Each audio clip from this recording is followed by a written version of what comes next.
Paz, Senhor. Bom dia. Paz de Deus. Shalom. Amém? Aleluia. Tudo a gente aprende, né? Não é assim? Nós estamos a cada dia aprendendo um pouco com Deus, né? E eu posso confessar a vida dos irmãos que nesses últimos tempos eu tenho passado em momentos únicos que Deus tem preparado, mas eu tenho dito para Deus que esse único perdure na minha história. E isso só acontece quando nós começamos a entender que tudo muda. Tudo tem que ser de dentro para fora. A gente tem que ter apto a poder aprender a cada manhã, a cada dia. Então eu confesso à vida dos irmãos que eu tenho passado momentos onde eu falo para Deus assim: Deus, eu não queria que terminasse. Eu confesso à vida dos irmãos que ontem eu falei para Deus assim: Deus, continua, Senhor. Mas aí eu também aprendo que é bom nós termos aquele gostinho de dizer assim: amanhã tem mais. Está entendendo? E é assim também que eu quero falar desta forma um pouco daquilo que Deus tem nos dado. Nós devolvemos e darmos ao Senhor o melhor de nós. Às vezes nós achamos que damos o melhor e nós não damos o melhor para o Senhor. E é interessante quando nós começamos a entender que a fonte, que é o Senhor Jesus Cristo, é uma fonte inesgotável. E às vezes nós limitamos aquele que é ilimitável na nossa história. E Deus não quer que nós sejamos desta forma. E quando nós falamos sempre de dízimo e oferta, falamos alguma coisa deste tipo dentro da igreja, às vezes há uma barreira, uma dificuldade, mas se nós aprendemos o quanto que isso é importante na nossa vida, o que desprende a nossa vida quando nós dizimamos e ofertamos, nós começamos a ver que a vida nossa, ela muda, ela tem uma nova história. E eu queria aqui falar algo de Deus na minha vida e na sua vida. Em 2 Coríntios, do capítulo 9, foi até lido ontem, mas eu quero ler um outro versículo, que diz assim, no versículo 10, ora, aquele que dá semente ao que semeia o pão para o alimento, também multiplicará a vossa sementeira e aumentará os frutos da vossa justiça. Aleluia. É interessante que a minha esposa, ela veio da roça, então ela usa muito isso, a pastora, ela usa muito isso quando fala, porque ela conta daquilo que ela viveu. Eu vim de São Paulo, capital, então eu não tive esse privilégio, mas eu aprendo muitas coisas com ela também. E ela diz assim que quando o pai dela, com um monte de filho, lá na roça eles iam fazer o plantio, então o pai dela chegava e falava assim: nós temos 4 sacos de milho, 3 pode comer, mas um tem que semear, um tem que plantar, porque se nós comemos aquilo que nós temos que plantar, nós não vamos colher no futuro. E um dia ela disse isso, eu achei tão interessante, porque muitas vezes nós comemos aquilo que é para plantar, aquilo que é para nós darmos, aquilo que é para nós agradecermos ao Senhor o que nós temos. Então nessa manhã eu quero dizer para você que aquilo que é plantio não se come, aquilo que é plantio nós entregamos, porque nós temos que ter uma colheita farta, e para ter essa colheita farta nós temos que fazer a nossa parte, e o Senhor faz isso. Eu ouvi uma história e eu queria dizer para você isso. Existia um homem que ele vinha de uma colheita, e ele estava cansado de passar, e ele pegou todo aquele trigo, aquilo que ele estava colhendo, ele catou 2 sacos de trigo, e ele estava andando no caminho, cansado, depois de um dia de trabalho, e de repente ele viu uma carruagem muito bonita passando perto dele, e para perto dele, e aí então sai um homem com uma luz bem resplandecente nele, estende a mão para ele, aquele homem cansado, e diz para ele: me dá-me algo. E aí ele fica anotando aquilo, dizendo: poxa, ele me pede algo, né? Pensando. Mas aí ele não tinha nada para poder dar, então ele coloca a mão dentro daquele saco, tira alguns grãos e deposita na mão daquele homem. Aquele homem fecha a carruagem e continua indo embora. E ele foi embora. E este homem foi embora. Quando chegou em casa, a esposa dele falou: como que está? Estou cansado, um dia muito de calor, né? Um trabalho árduo. mas eu estou aqui para a glória de Deus. E aí ela falou assim, então vai tomar seu banho, o que eu vou fazer? Ele colocou o saco e disse para ela assim, os 2 sacos, e disse, olha, aqui está o trigo, faça alguma coisa para nós comermos. E quando ela abre aquele saco e ela despeja em cima da sua mesa, todo aquele trigo tinha virado ouro. Todo aquele trigo tinha virado ouro. Quero dizer que muitas vezes nós não entendemos o que Deus pede para nós. E se nós soubéssemos o quanto que Deus tem nos dado, talvez aquele homem tinha dado todos os 2 sacos. E assim na nossa vida nós temos que entender que Deus sempre tem o melhor para a nossa história. Por isso que eu tenho que dizimar e ofertar com alegria. Quando eu quero barganhar, fazer algo com Deus é muito difícil. Mas quando nós entendemos que nós temos que dar ao Senhor com alegria, Deus ele multiplica o que chega na nossa sementeira. Amém? Por isso nessa manhã eu queria orar pela sua vida. Orar para que Deus venha derramar bênçãos, recalcadas, sacudidas e transbordantes. Já nós vamos nos enchermos da palavra. E eu creio que Deus tem algo novo para mim e para você nessa manhã. Então nós temos que dar o nosso melhor ao Senhor. Então segura na sua mão e eu quero orar em nome de Jesus. Pai, nós queremos, Senhor amado, nesta manhã, dizer o quanto nós o amamos. Pai, nós ouvimos, ó Pai querido, os louvores, cultuamos ao Senhor. Estamos, Senhor amado, já preparados para querer ouvir a Tua palavra, aquilo que o Senhor tem nessa manhã. Pai, eu peço em nome de Jesus que o meu irmão que oferta, dizima nesta casa, que o Senhor venha derramar bênçãos recalcada, sacudida e transbordante. Multiplica, Pai querido, tudo que chegar na mão dos meus irmãos. Pai, a Tua palavra diz que é o Senhor quem repreende, é a nossa obediência. Quando nós entendemos que somos obedientes ao Senhor, é o Senhor quem ordena a bênção. Pai, aquele que não pode, o Senhor também pode fazer com que ele entenda. Por isso, Pai, eu peço em nome de Jesus, multiplica para a Tua glória, em nome de Jesus. Amém. Amém? Pode trazer em nome de Jesus. Eu louvo a Deus pela vida do pastor Rodilei, pastor Marcos, pastor Rogério, que Deus trouxe eles para cá, não para trazer uma palavra, mas para reforçar a aliança que nós temos no Senhor até que Ele venha. Porque eu entendo que o Evangelho não é 4 paredes, vai muito além. E às vezes a nossa mente, ela limita aquilo que Deus tem para fazer nas nossas vidas. Então apenas esse é o recomeço de muitas coisas que Deus vai fazer, está fazendo e continuará fazendo em nosso meio. Amém? Estenda suas mãos para cá. Pai, em nome de Jesus, nós Te louvamos mais uma vez, ó Deus, pela vida do servo, do Teu Filho. Ontem Ele trouxe uma porção a qual nós nos alimentamos, nós fomos fortalecidos, nós fomos, ó Deus, exortados, consolados, assim como está na Tua palavra, Pai. Que nessa manhã não venha a ser diferente, Pai.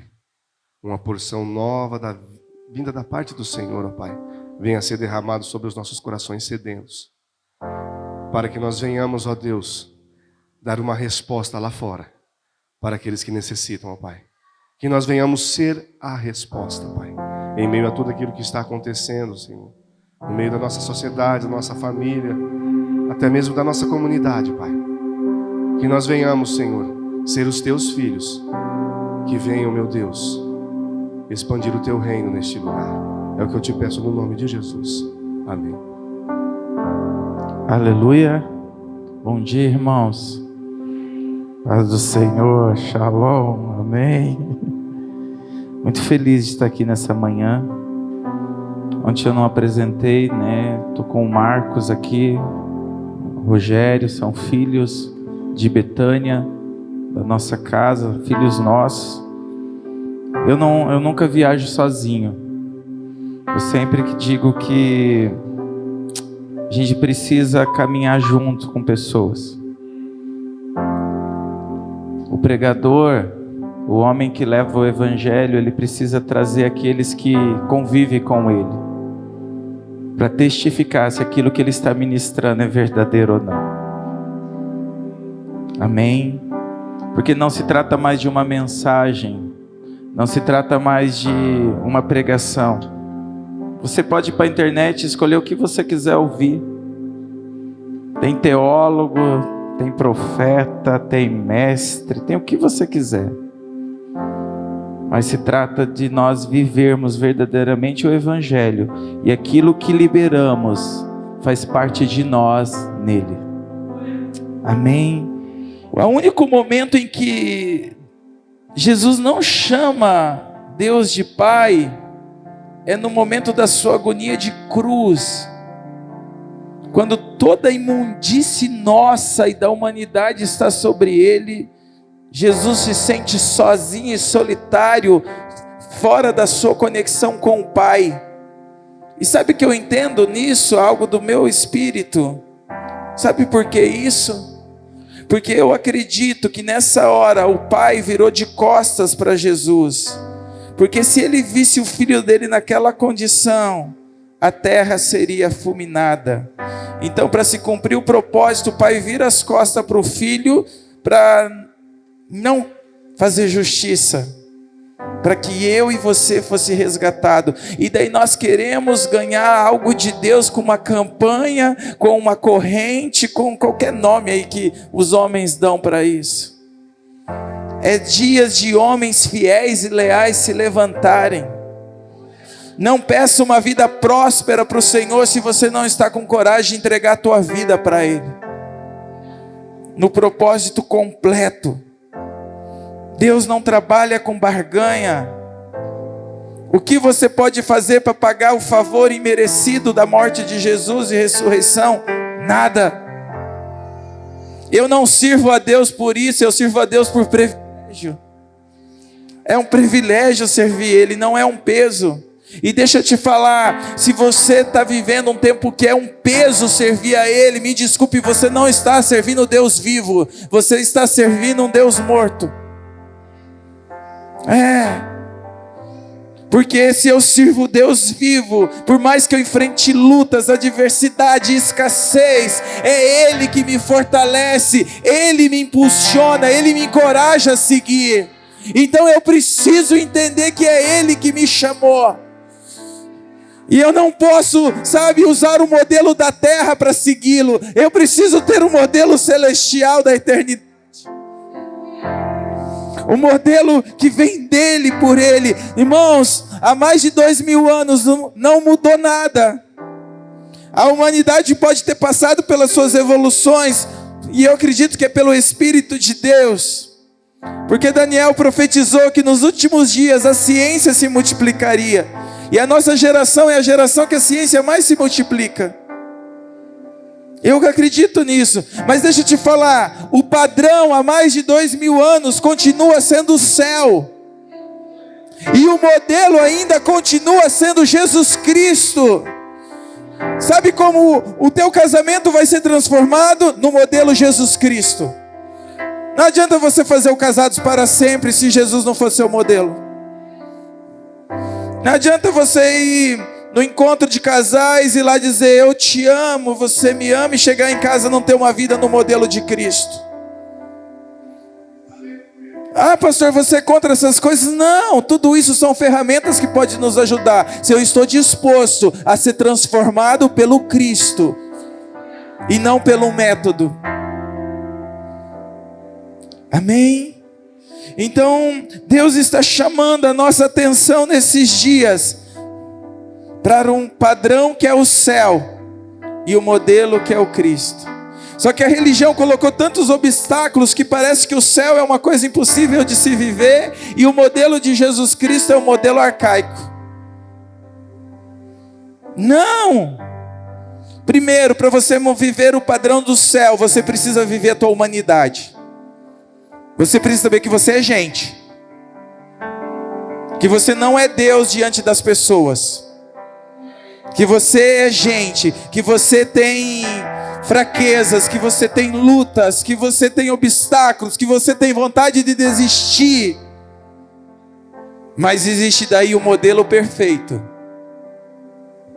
Que é Jesus Cristo. Jesus teve vontade de desistir? O que você acha? Teve. Agora os teólogos vão empirar o cabeção. Teve. Pai, afasta-te de mim esse cálice. Mas não faz a minha vontade, faz a sua. Jesus soa sangue.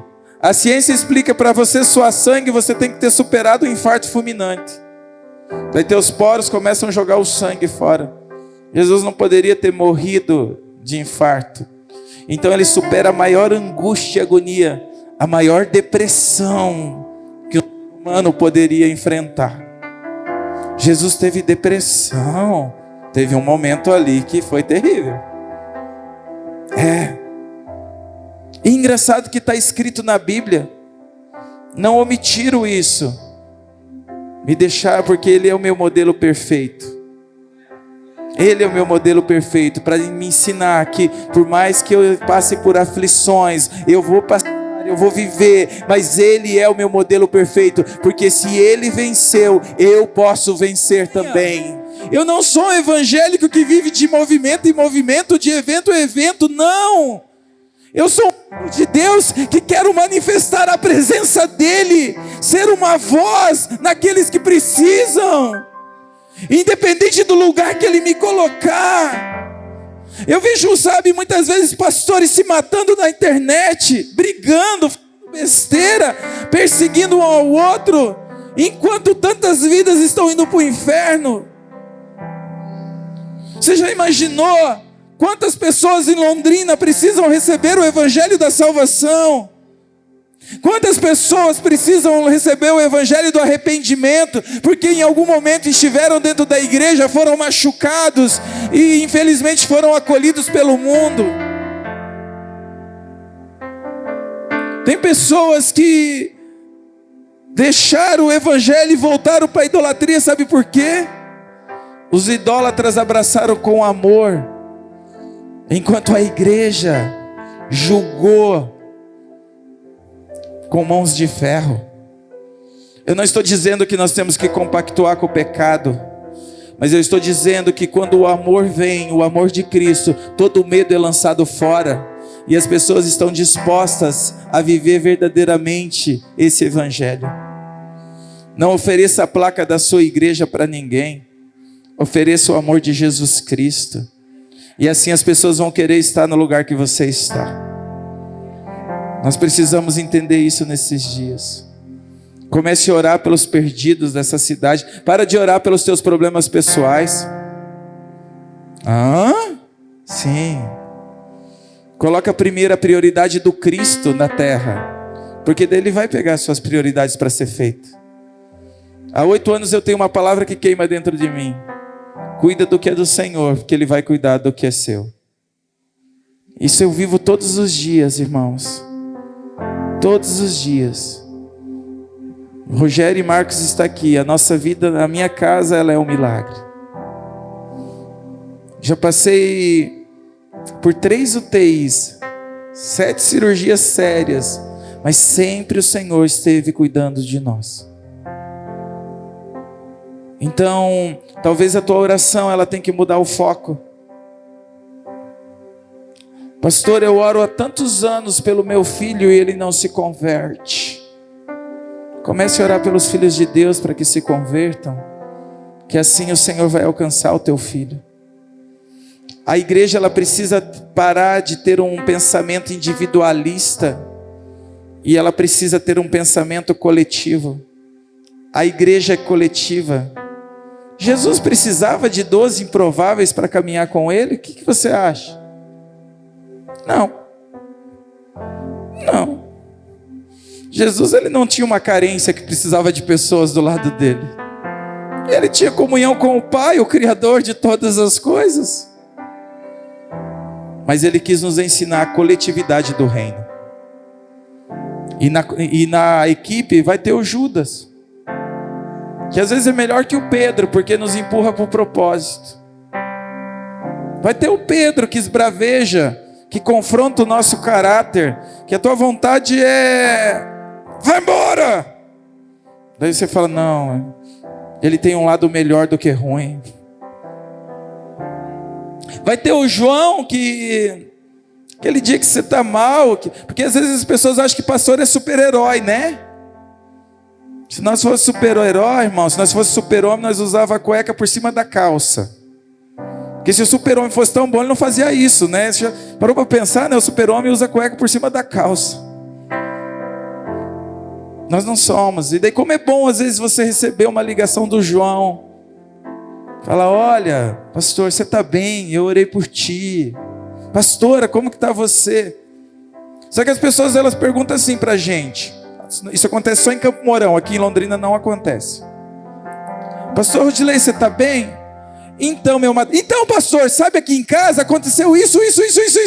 Ele não deixou eu responder se eu estava bem. Ele não deixou. Irmãos, quem não se importa com a minha família não pode caminhar comigo. Quem não está preocupado se o meu casamento está bem não pode caminhar comigo. Eu falava para o Valcir e para a pastora Alessandra, para a Alessandra hoje, eu não vim aqui para pregar. A parte mais preciosa é a mesa, é estar junto, é sermos alinhados no propósito eterno. Pregar é uma consequência, mas eu sou apaixonado pela mesa. É saber se saber se a casa deles estão bem, os filhos estão bem, se a minha casa está bem. Então a gente precisa ter o João na equipe, que se preocupa com isso. Amém? E pondo um parênteses, é tempo em que a igreja precisa voltar para a mesa. A igreja ela gosta muito do púlpito. E o púlpito é lugar de um homem só. Agora a mesa não, na mesa nós somos todos iguais. Você sabe a história de Mefibosete? Ontem eu falei de Jonatas aqui. Mefibosete foi o que sobrou da geração de Jonatas e de Saul. Um dia, Davi lembrou da sua promessa com Jonatas, que um cuidaria da geração do outro. E Davi diz assim: há alguém ainda da casa de Saul, de Jonatas? Lá em Londebar, lá na cidade do esquecimento, lá onde não dá nada certo, tem um jovem aleijado, filho deles. E Davi disse assim: traga ele para mim, eu vou restituir tudo na vida dele. Mefibosete vem com medo, porque é normal, homens feridos, machucados vão ter medo mesmo. Irmãos, ter coragem não é ausência de medo, mas é vencer os seus medos. Não é, eu não tenho medo, eu vou. Não é isso, eu tenho medos, mas eu me tomo um posicionamento de me encorajar e vencer meus medos. E Mefibosete chega diante do rei, se coloca como um cão morto, porque ele foi criado nesse ambiente. O rei restitui tudo, fala: olha, o que é do seu avô, do seu pai, eu estou te devolvendo. Mas eu acredito que a maior restituição na vida de Mefibosete foi quando o rei disse assim: a partir de hoje, Mefibosete, você vai sentar à mesa comigo para fazer todas as refeições, Mefibosete. Mefibosete, você é aleijado das pernas, mas os seus defeitos vão ficar debaixo da mesa, tá? E nós vamos ser iguais. Você agora faz parte do que é real. Então, irmãos, a mesa na igreja devolve a dignidade das pessoas. Pastores, filhos dessa casa, filhos do ministério que você for, aprenda a sentar à mesa com pessoas. Não ofereça um culto para ela se você não está disposto a sentar à mesa com ela. A igreja precisa entender: mas a minha igreja é muito grande. Não importa, Deus não trabalha com número. Davi era rei de Israel, e ele trouxe aquele que se sentia um cão morto para sentar à mesa com ele. Não use de desculpas. É tempo de restabelecer a igreja de Atos em relacionamento. A igreja precisa entender isso. Eu tenho dito em Betânia: se você não está disposto a sentar com alguém à mesa, nem chame ela para vir para o culto. Não chama não. Não seja hipócrita de convidar para uma estrutura se você não está disposto a ter um relacionamento na mesa com ela. São dias de restabelecer o relacionamento. São dias que a igreja precisa voltar à sua origem. A mesa da comunhão. A mesa da comunhão, ela cura, ela restaura, ela restabelece, ela nos encoraja. A igreja precisa ter a mesa da partilha. Irmão, se você sabe que alguém está sofrendo e isso não mexe com o teu coração, você é pior do que aquela pessoa que está sofrendo. Se o sofrimento do teu próximo não faz você sofrer, teu coração está endurecido e você não está vivendo o modelo de Cristo. Eu não estou dizendo que você tem que viver chorando, não é isso. Mas você sabe quando Deus coloca uma pessoa diante de ti que está passando por uma luta e que você precisa fazer parte disso na vida dela. Não seja um religioso que diz, problema dela, é culpa dos pecados dela. Você não é o juiz. Você pode ser uma mão e um braço para mudar a história dela. Amém. Então é tempo de ter a mesa da partilha. A gente fala em mesa da partilha, a gente já imagina encher o carro de marmita e levar para um morador de rua. Não é só isso. Isso também é importante. Nós fazemos isso em Betânia. Mas quando eu falo da mesa da a maior partilha que você pode fazer é seu coração. É restaurar as pessoas, é sofrer com elas, é obedecer Paulo, chorar com os que choram, se alegrar com os que se alegram. É saber que o irmão conquistou algo e você falar, aleluia. O irmão comprou o carro, você fala, Deus é bom. Não seja como aquele outro, fala, né, comprou mais 60 vezes, vai se matar para pagar. Não, isso não é de Deus. Isso não é partilha. Não. Aprenda a sentar na mesa e dar partilha. A partilhar teu coração. Você pode ter certeza que você deve ter um vizinho que está sofrendo, que precisa de um toque do Senhor. Eu não estou falando para você ir lá dizer que ele tem que ser crente. Estou dizendo para você lá impartir seu coração com ele, que você pode mudar a história dele. E como eu disse ontem, ninguém aguenta mais. Jesus te ama. Não, você tem que dizer, eu te amo. E eu estou disposto a estar com você nessa batalha. Esses dias em Betânia, eu recebi uma ligação, pegaram o telefone na placa da igreja. Uma família dizendo assim, pastor, o filho da minha irmã, ele foi assassinado ontem. E o pastor da igreja dela disse que não vai lá orar. Porque pela forma como ele era desviado e a forma que ele morreu, ele não vai lá. Eu não conheço, mas o senhor poderia ir lá? Falei, sim. Eu vou lá. Eu não conheci ninguém. Foi eu, o pastor Rogério. O Rogério foi comigo? Foi, né? O Rogério foi comigo. Quando eu cheguei lá, irmãos, aquela mãe orando na beira daquele caixão, desesperadamente. Quando eu olho um jovem lindo, cheio de, assim, cheio de vida se estivesse vivo para continuar.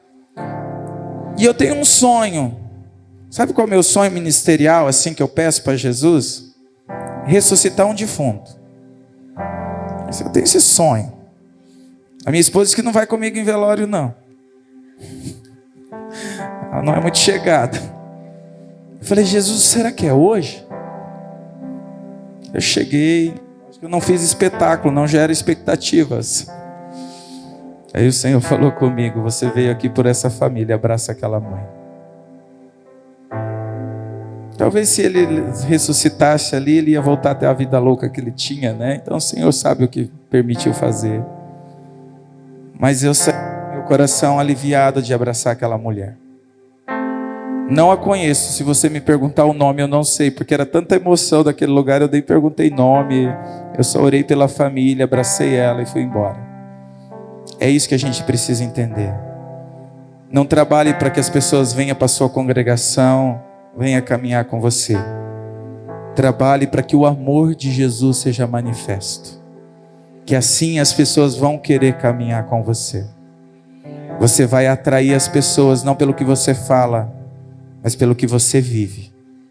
Então são dias que nós precisamos restaurar as mesas. A mesa da proclamação. Eu não ia falar sobre isso, estou falando. Vamos deixar então. A mesa da proclamação. Irmãos, se fala de tudo nos altares, menos da palavra de Deus. Você não vem na igreja para receber uma palavra motivacional para segunda-feira você estar animado.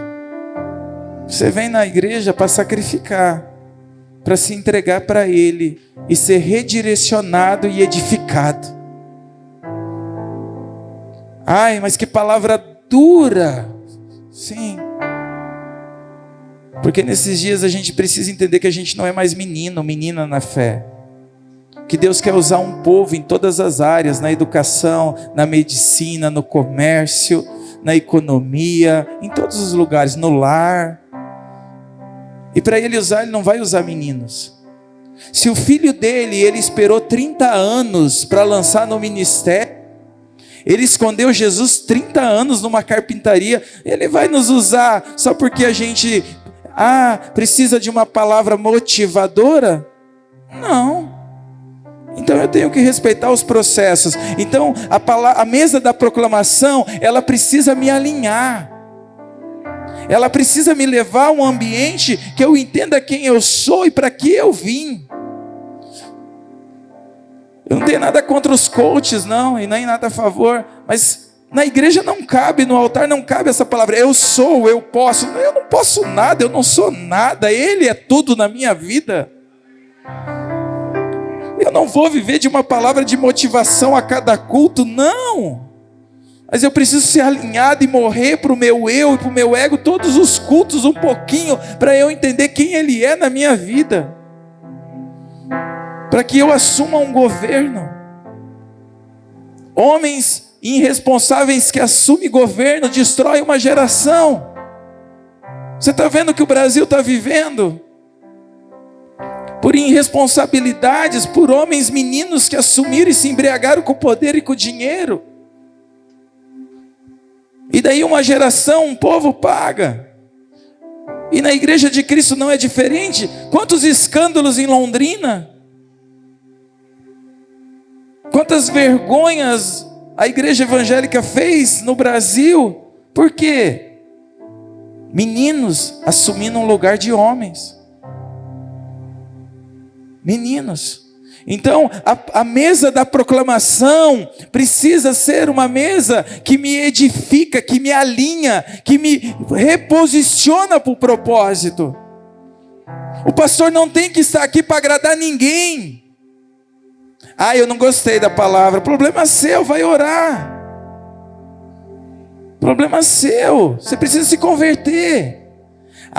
Mas lá na internet tem uma palavra. Beleza, a hora que você estiver na tua guerra, vai lá na internet e chama aquele pastor para te atender. Irmãos, nós precisamos ser maduros nesses dias. Então, eu quero te dar um conselho que você sente nessas 3 mesas nesses dias. A da comunhão, compartilhando o que você é, sem querer ter interesse nas pessoas. A mesa da partilha, trazendo as pessoas independente do defeito. Nossa, o pastor Paulo sentou com o maior traficante, credo, está se perdendo. O maior traficante pode se tornar o maior pregador do evangelho nessa nação. Os defeitos ficam debaixo da mesa, olhar no olho, sentar junto. Gente, eu olho para a minha história, Deus me chamou. Até meus 14 anos eu nem sabia se a minha identidade era bem definida. Fui criado num lar de violência. Aos 30 anos, 35 anos de idade, eu descubro que eu fui filho de um adultério. Você está entendendo? Deus me chamou. Eu tenho certeza de quem Ele é em mim. Falo isso com alegria, não falo com orgulho e arrogância não. Mas eu sei que Ele me chamou. E eu não abro mão da minha identidade. O que Ele fazer comigo, eis-me aqui, Senhor. Eu tomei uma decisão na minha vida, morrer todos os dias pelo Evangelho. morrer todos os dias. Então nós precisamos trazer as pessoas para essa mesa de comunhão. Filhos, a mesa da proclamação não é uma obrigação só do pastor, é da igreja. Você precisa proclamar o evangelho da verdade. Não prometa para as pessoas aquilo que Deus não mandou prometer. Porque aquilo que você prometer, você vai ter que cumprir e suportar até o final. Porque o dia que você não fizer, a pessoa não fica mais com você. Quando nós nascemos em Águas de Jurema, um distrito perto da nossa cidade, onde nasceu Betânia, a gente naquela ânsia de um tempo, a gente ficou um pouco perdido por algumas perseguições. Nós começamos a fazer comida nos cultos. Não tem nada contra isso, tá? Se algum pastor faz, glória a Deus por isso. Estou dizendo da nossa experiência. Irmãos, bombou. 200 pessoas. Num distrito de 1.500 pessoas. A igreja cabia 100, era bonito assim do lado de fora. Nós falávamos, nossa, Deus está operando. Milagre. Olha, o evangelho está sendo pregado. Daí um belo dia, eu agradecendo e louvando a Deus pelas multidões que estavam perto da gente. O Senhor falou comigo assim, tira a comida deles. Tira. Para de servir jantar. Para de fazer a festa do sorvete. Para de dar os doces no final. Vamos ver quantos vão estar com vocês. Falei, aham. Tá bom. Paramos. Segundo o primeiro não teve, vieram todos achando que ia ter. No próximo, 30 pessoas. Aí o Senhor falou comigo, você quer uma multidão? Então sustenta elas na comida, não em mim. Porque aquilo que você deu no começo, você vai ter que dar até o final agora. Descobre o que você quer que sustente o teu ministério. O que está sustentando o seu ministério? O que está sustentando o seu chamado? O que você começar, você vai ter que terminar. Então Deus parou tudo nesses dias, nessa pandemia, para nos realinhar. Eu acredito que não vai ter um segundo realinhamento. Isso é meu, tá? Então nós precisamos aproveitar isso com detalhes. Júnior ministrou lá, o profeta Júnior, né? Em Betânia, ele disse algo muito interessante. Teve muita gente dizendo, é o princípio das dores de Mateus 24. Falou, não é ainda. Mas a mulher, quando ela está grávida, ela tem umas contrações de treinamento. Às vezes lá no 6º mês, no 7º, ela acha que vai ter o bebê. E sai todo mundo correndo para o hospital e daí tem que internar algumas e fica toda a tensão. De repente o médico vem, não, é alarme falso, é normal, vai para casa, faz repouso. São contrações de treinamento. Porque a hora que vinha a contração do nascimento, o corpo já está preparado. E ele dizia, ele liberou essa palavra para nós lá em Betânia, que a pandemia é como uma contração de treinamento antes dos princípios das dores. Então eu preciso entender.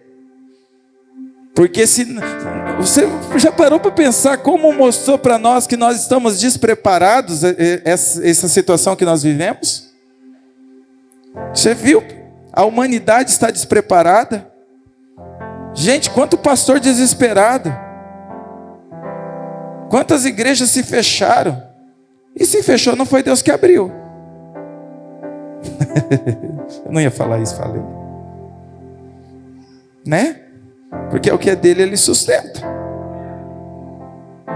Então, a humanidade estava despreparada.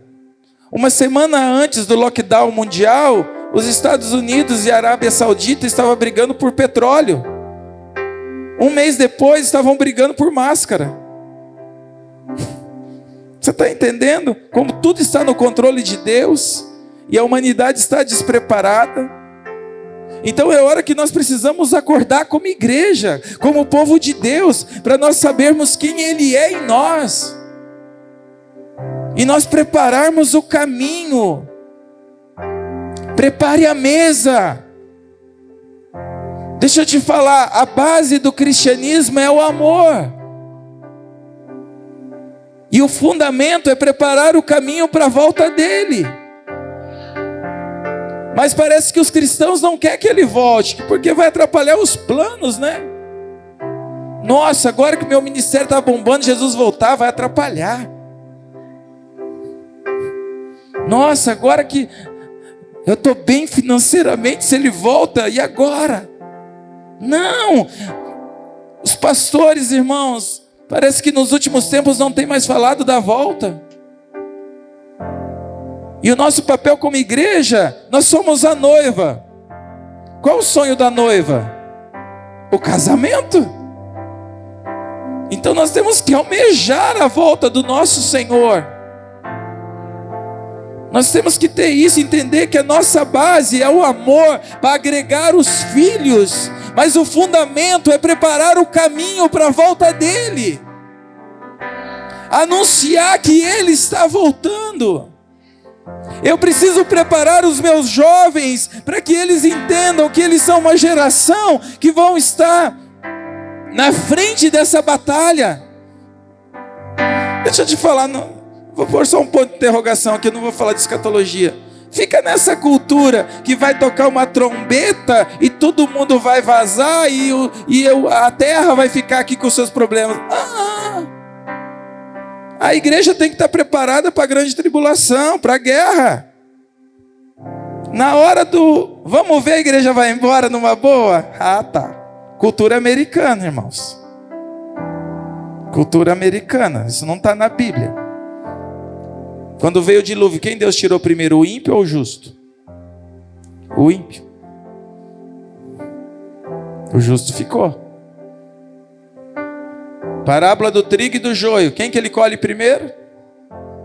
O joio. Depois o trigo. Então fica nessa cultura aí. Vem Maranata, vai tocar trombeta e nós vamos tudo que nem anjinho para o céu. Se prepara para a guerra. Prepara a tua geração para a guerra. Nós tivemos um treinamento aí esses dias. Amém? Esse é o nosso papel como igreja. Preparar o caminho dele, restaurar as pessoas em amor. Não deveis nada a ninguém, a não ser o amor. Paulo dá uma aula para nós em 1 Coríntios 13. Ele vai falando sobre o amor. E no último versículo ele disse assim: agora, portanto, permanece 3 bases, 3 coisas: fé, esperança e amor. Sem fé é impossível agradar a Deus. A igreja precisa voltar a ter fé verdadeira. Ontem nós, após o culto, a gente comeu um lanche legal, irmãos. 10. Eu não vi fazendo, eu não vi preparando, mas eu tive fé e comi o lanche. Comi o lanche. Não conheço a cozinheira, não conheço quem fez, mas eu tive fé e comi. Essa madrugada eu vou estar servindo lá em Belo Horizonte com o pastor. Eu vou entrar num avião essa madrugada e vou lá para Belo Horizonte. Eu não conheço o piloto, mas eu tenho fé que ele vai me deixar no destino. Por que nós não temos fé no Deus Todo-Poderoso que pode cumprir nas nossas vidas? Como não temos? Irmãos, eu acho que isso acontece em Campo Mourão também. Os pastores recebem uma ligação assim: ô pastor, eu não vou hoje porque estou muito de saúde. As mulheres: pastor, eu estou naquele período com cólicas, eu não vou poder ir para a igreja hoje. Só em Campo Mourão acontece isso. Irmãos, a minha Bíblia diz em Atos que colocavam os enfermos para que a sombra de Pedro passasse e curasse. O que aconteceu com a igreja que não vem para o culto mais por dor de cabeça? O que aconteceu? E daí nós vamos para a televisão, ó lá, ó, Naquele ministério lá, o aleijado levantou da cadeira de roda. Uau! A gente assiste o show e o espetáculo na televisão, mas não prepara um ambiente na nossa congregação de fé para ele operar e fazer por fé. Nós precisamos acordar. Quando Paulo diz de esperança, qual que é a tua esperança? Para e pensa aí um minutinho, qual é a sua esperança? Ah, pastor, minha esperança é trocar de emprego. Aquele chefe do capeta lá, eu mandar ele passear e eu arrumar de emprego. Chefe não é do capeta não, irmão, é de Deus lapidando teu caráter. Sabe qual tem que ser a nossa esperança? Uma única esperança para a igreja: a volta dele, a manifestação dele. A natureza tem essa esperança, a Bíblia diz. Mas não posso querer um emprego, não pode. Mas isso vai ser consequência do teu relacionamento com ele. E daí Paulo diz assim: e o amor, fé, esperança e o amor. Porém, o maior deles é o amor. Por quê? Porque o amor não é um sentimento, o amor é uma pessoa chamada Jesus Cristo. Porque se eu volto para ele, eu tenho o modelo perfeito de viver a manifestação do reino dele. Abra a tua Bíblia aí, a gente precisa ler a Bíblia, o tempo está passando. Atos 15. Sim, Senhor, te adoramos.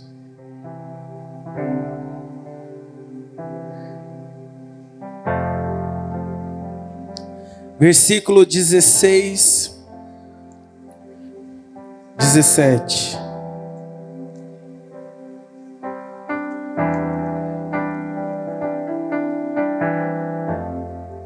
Te adoramos, Shariandoro Karaba Soriandoloba. Te adoramos. Adore ele um pouquinho. Adore. Abra sua boca e adore a ele. Adore. Se você ora em línguas, ore em línguas agora. Se você não ora, comece agora. É sobre toda a carne. A manifestação do Espírito Santo não é privilégio de alguns.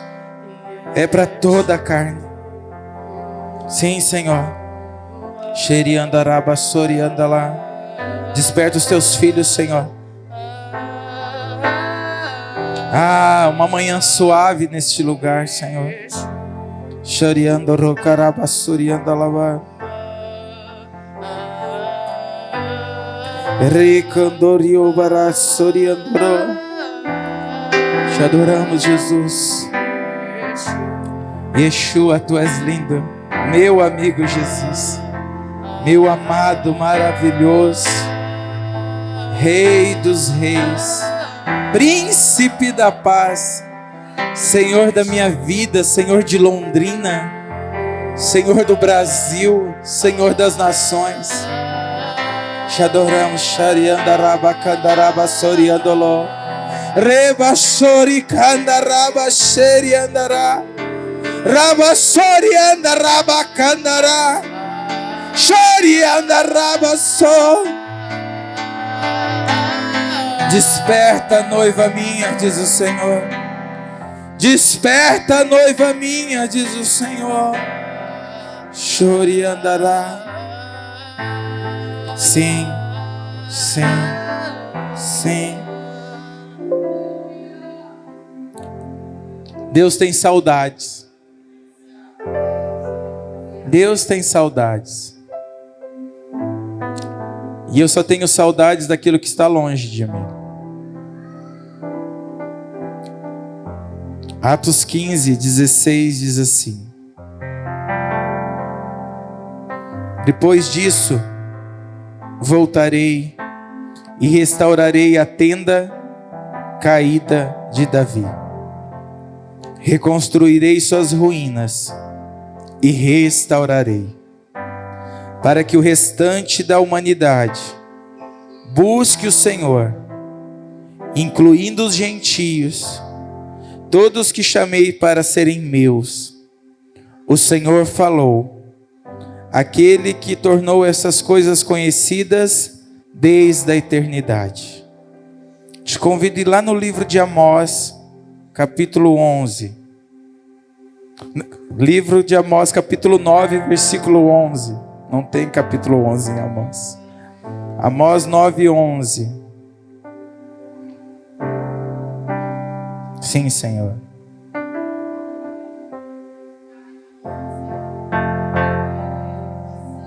Shariandarabakandaro.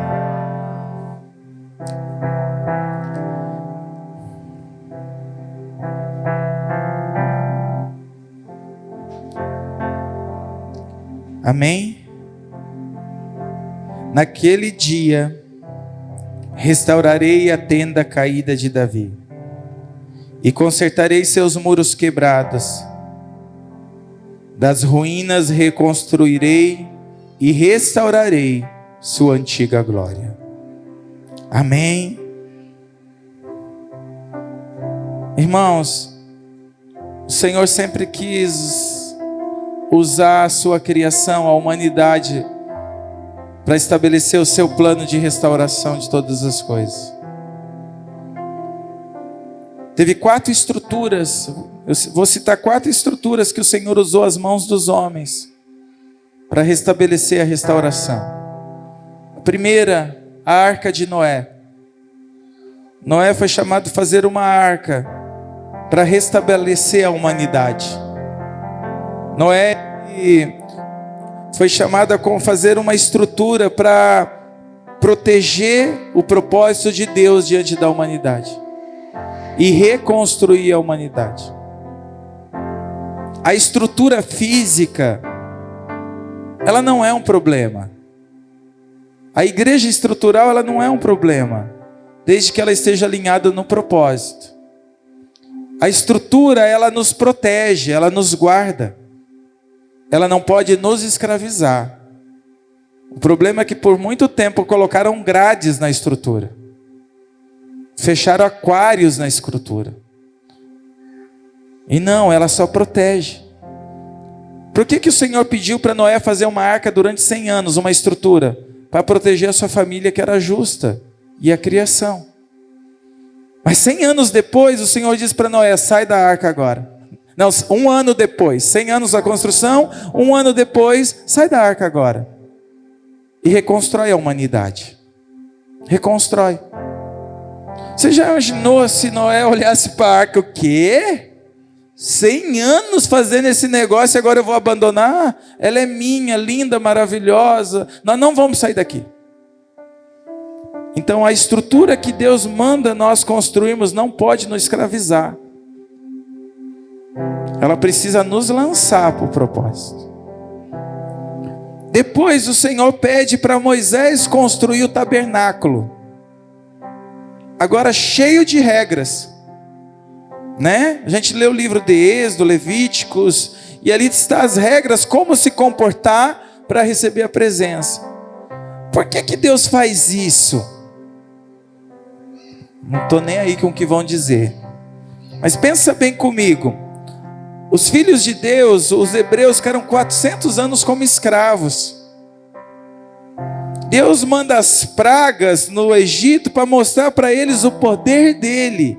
E que agora eles não vão ser escravos, mas vão ser filhos. Mas eles vão para o deserto, o que acontece? Eles se comportam como escravos. E aonde falta o amor, irmãos, nascem as regras.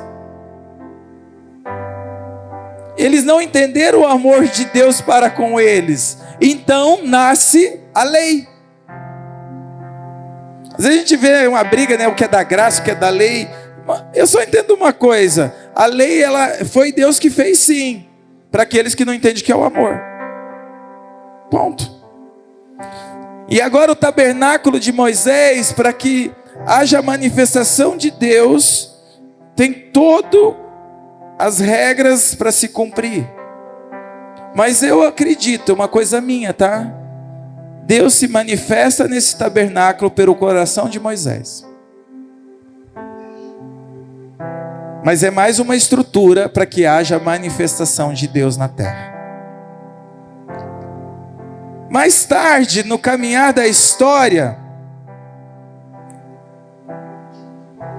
há uma estrutura feita cheia de glamour chamado Templo de Salomão,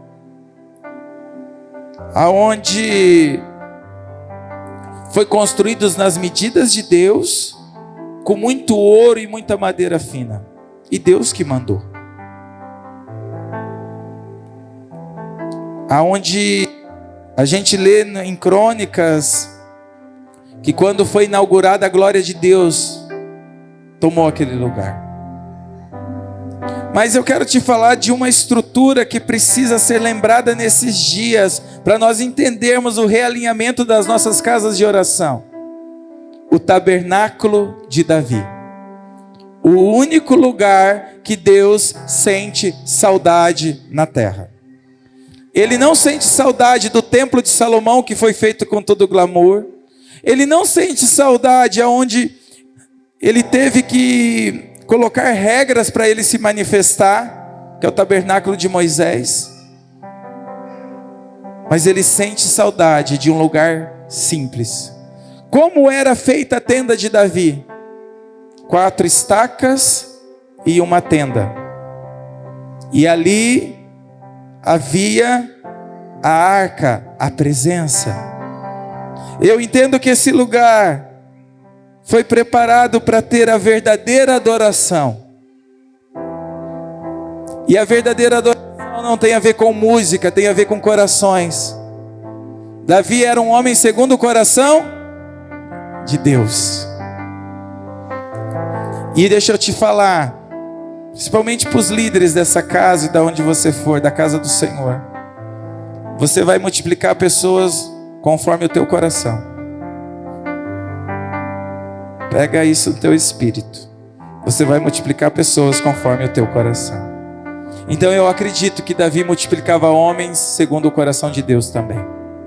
Então no tabernáculo de Davi tinha uma verdadeira adoração. Tabernáculo de Moisés havia regras. Tabernáculo de Davi havia liberdade na adoração. Era 24 horas de adoração. Eles tinham liberdade de adorar. Irmãos, é tempo que nós precisamos fazer com que o amor volte para a igreja, para que as regras saiam e esteja a verdadeira liberdade na adoração. De tatuagem ou de terno, precisamos viver justiça. Ah, é errado tatuagem? Ah, é errado terno? Não importa o que você veste, da forma que você se veste, importa se o teu coração está preparado para viver liberdade na adoração, em amor nele. Amém? O tabernáculo de Davi nos ensina a devoção com amor e reverência. Irmãos, se nós formos olhar pela reverência de Deus hoje, nós seríamos fulminados. Não há mais reverência. Fazem de qualquer jeito, de qualquer forma. Ah, eu vou cantar para Jesus, tal, o corinho. O pastor Luiz falava esses dias, eu vi um vídeo, achei o máximo. Eu vou cantar um corinho, eu não ensaiei, mas é para Jesus. Cai fora. Nem cantar para Jesus sem ensaiar, pô. Para Jesus não se dá porcaria. Para Jesus não dá sobra. Jesus não é um mendigo batendo a latinha para você jogar as moedinhas. Ele é o Senhor dos senhores. Então a casa de Deus precisa ter reverência. Se hoje nós estamos aqui porque homens e mulheres tiveram reverência na palavra, reverências nas suas vidas, queimaram verdadeiramente e transmitiram esse evangelho. Tem desculpa a palavra, uma desgraça aí que falam de hipergraça, que agora eu não preciso nada. Já está tudo feito em Jesus, tá bom. A graça, tudo é de graça. Nós estamos tudo na graça, nós estamos tudo como Jesus já. Mentira. Ananias e Safira foram fulminados no altar da graça. Ou não? Ah, na graça pode tudo, pode nada. Ananias e Safira morreram na graça. Paulo na graça entregou pessoas a Satanás. Senhor, mata o corpo dele, entrega o corpo dele a Satanás para que a alma seja salva. Está na Bíblia, está não é eu que estou falando não. Você está entendendo o que eu estou te dizendo? Então nós precisamos, nesse tempo, buscar esse modelo de reverência com a casa do Senhor. Reverência não é religiosidade, que agora tudo é religião. Se a gente pedir respeito para o músico vai dizer, ai, tá religioso demais. Não é? Não é isso. Reverência não tem a ver com religião. No tabernáculo de Davi havia uma reverência diária, devoção com amor, devoção com amor, simplicidade com excelência. Irmãos, todo mundo quer ser parecido com Cristo, né? Mas ninguém quer viver a simplicidade mais do Nazareno. Eu preciso viver a simplicidade de Jesus. Jesus foi reprovado pela religião porque não lavou a mão para comer, conforme o ritual da lei. Jesus, ele sentava com os pecadores, não compactuava com o pecado. Se você é fraco para sentar na mesa dos pecadores, eles vão te influenciar, não sente. Sente para transformar a vida deles, porque toda a mesa do pecador que Jesus sentou, ele transformou a vida deles. Amém? Então nós precisamos ter a simplicidade que o tabernáculo de Davi tinha. Nossas casas de oração precisam voltar para esse tempo de restauração. É tempo de uma extrema devoção.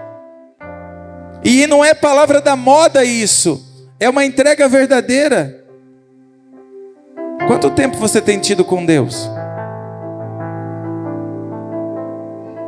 Sem pedir nada para Ele, só estar por Ele pelo que Ele é. O Senhor falou comigo na pandemia, Rudilei, um corpo inchado é saudável? Deus disse, mostra enfermidade. Daí lembrei daquele trecho que Jesus cura o hidrópico, o homem inchado, no sábado e é condenado pela religião. Daí ele disse assim, então Rudilei, não se preocupe, eu estou desinchando o corpo. Não se preocupe com aqueles que estão indo embora. Não se preocupe com números. Só tenha relacionamento comigo. Nós precisamos restituir isso. Davi, ele era um rei, estava sempre na guerra. Mas se você ler os salmos, o coração dele queimava para voltar para a tenda, para estar na presença do Senhor. Nós precisamos queimar pela casa de Deus nesses dias. Não pela estrutura, mas pela presença. Pela presença. Que nessa manhã nós possamos estender essa tenda do tabernáculo de Davi e colocar nessa tenda essas 3 mesas: a da comunhão, a da proclamação e adoração e a da partilha. Se essas 3 mesas com essa tenda estiver instalada em Londrina, essa cidade vai ser transformada pela glória do Senhor. Só que deixa eu te falar, essa estrutura para ser montada precisam de homens disponíveis, que estão dispostos a se arrepender, a chorar pela cidade. Não ore mais pelo crescimento da sua congregação. Ore pela transformação da cidade, porque o Senhor vai enviar os guerreiros para estar com você e transformar essa cidade. John Wesley tinha uma frase que eu gosto de orar nela. Ele dizia assim: Senhor, me dá 100 homens que não temam só o pecado e nós vamos transformar Londres. Quando John Wesley morreu, tinha mais de 300 igrejas em Londres que fazia parte do seu avivamento, que o Senhor o confiou, transformando cidades na Inglaterra e no Reino Unido. Deus não precisa muito em Londrina para transformar essa cidade. Só precisa de homens com o coração disponíveis, dispostos a formar essa tenda, que Deus tem saudade, com essas mesas para partilhar, para ter comunhão, para proclamar e adorar Ele. Fica de pé comigo nessa manhã, se você pode. Se você está disposto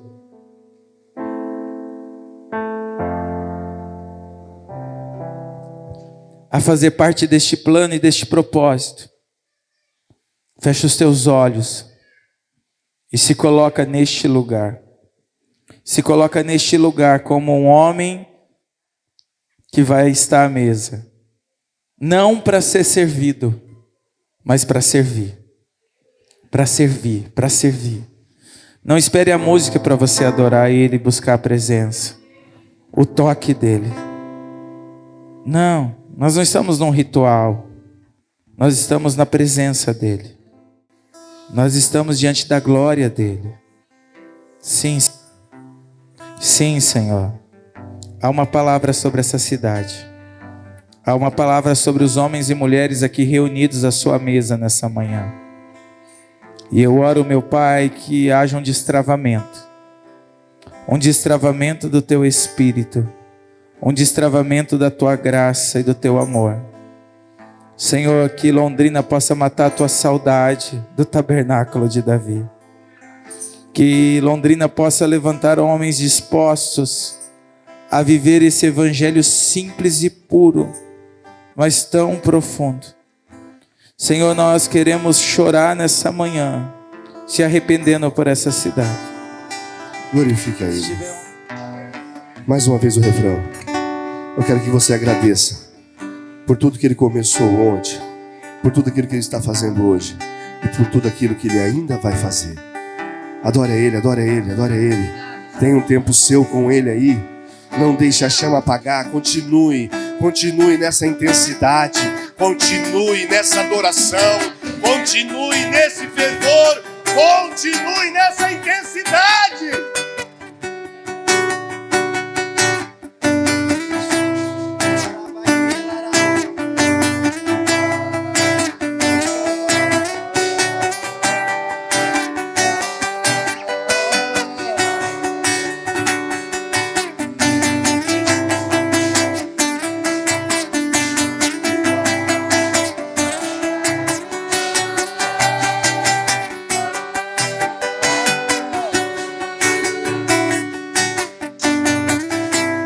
Pai, nós queremos te agradecer, ó Pai, por tudo aquilo que foi liberado nesse lugar, ó Pai. Que realmente, Senhor, verdadeiramente não venhamos ser mais as mesmas pessoas que fomos ontem. Que nós venhamos ser aquilo que o Senhor está projetando, aquilo que o Senhor está, ó Deus, reposicionando, aquilo que o Senhor está, ó Deus, refazendo em nossas vidas, ó Pai. Leva em paz o teu povo, ó Deus, mas que eles vão, ó Pai, com a chama ardente, queimando no seu interior, e seja uma resposta lá fora, que o mundo necessita. Venha ser a luz do mundo e o sal da terra, aonde tem uma voz clamando, nós venhamos ser, ó Deus, instrumentos do Senhor, aonde o Senhor tem nos implantado. Obrigado, Jesus, obrigado, Espírito Santo, obrigado, meu Abba, leva-nos em paz. Que o grande amor de Deus, a graça de nosso Senhor e Salvador Jesus Cristo e as consolações do amado Espírito Santo de Deus seja com todos. E todos digam: Deus abençoe a sua vida, e as palmas adoram o Senhor. Amém?